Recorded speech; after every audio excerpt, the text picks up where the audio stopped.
দিন মাহ বছৰ বাগৰিল আন্ধাৰ নাতৰিল সামগুৰিৰ ৰাষ্ট্ৰীয় ঘাইপথৰ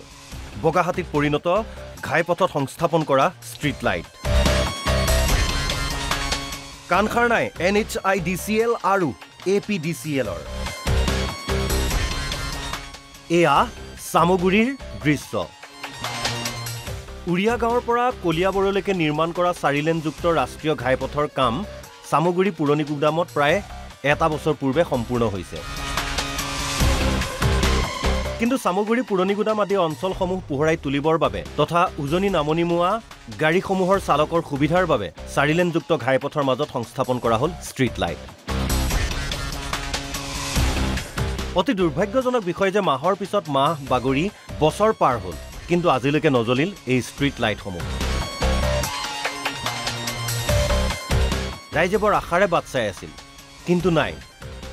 ধিমিক ধামাককৈ হলেও নজ্বলিল এই ষ্ট্ৰীট লাইট অথচ এই অঞ্চলটো হৈছে অত্যন্ত দুৰ্ঘটনা প্ৰবণ অঞ্চল য'ত নিশাৰ ভাগত ষ্ট্ৰীট লাইটসমূহ জ্বলাটো অতি প্ৰয়োজন মূলত পথ নিৰ্মাণকাৰী প্ৰতিষ্ঠান আৰু APDCLৰ অমনোযোগিতাৰ বাবেই এই সকলোবোৰ এতিয়া বগাহাতীত পৰিণত হৈছে কোটি কোটি টকা খৰচ কৰি সংস্থাপন কৰা ষ্ট্ৰীট লাইটসমূহৰ পৰা একো উপকাৰ নাপালে ৰাইজ তথা এই ব্যস্ত ঘাইপথেৰে নিত অহা যোৱা কৰা হাজাৰ হাজাৰ লোকে যাৰ বাবে দুৰ্গা পূজাৰ প্ৰাক্ষণত এইসমূহ ষ্ট্ৰীট লাইট জ্বলাই তুলিবলৈ আহ্বান স্থানীয় লোকৰ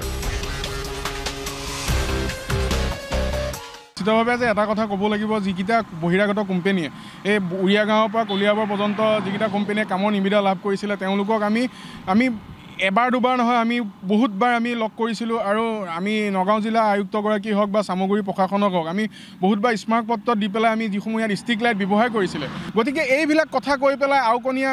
এইবিলাক কথা কৈ পেলাই তেওঁলোকে আপোনাৰ যিকোনো বিভাগে আপোনাৰ হাত সাৰিব বিচাৰে গতিকে আমি যুৱ ছাত্ৰ পৰিষদ পুৰণি গুদাম আঞ্চলিক সমিতিৰ তৰফৰ পৰা আমি এটাই দাবী উত্থাপন কৰিছোঁ APDCL হওক বা NHA হওক বা নগাঁও জিলা প্ৰশাসনেই হওক বা লগতে যিকেইটা বহিৰাগত নিবিদা কাম কৰিছিলে ৰাইজৰ স্বাৰ্থত এই আহি আছে শাৰদীয় দুৰ্গা পূজা সেই দুৰ্গা পূজাৰ আগত কিন্তু এই লাইটসমূহ কাৰ্যক্ষম কৰি তুলিবৰ বাবে আমি যুৱ ছাত্ৰ পৰিষদ পুৰণি গুদাম আঞ্চলিক সমিতিৰ তৰফৰ পৰা দাবী উত্থাপন কৰিছোঁ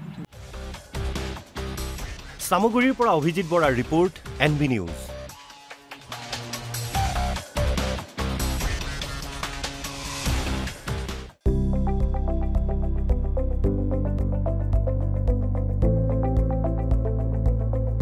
NB নিউজ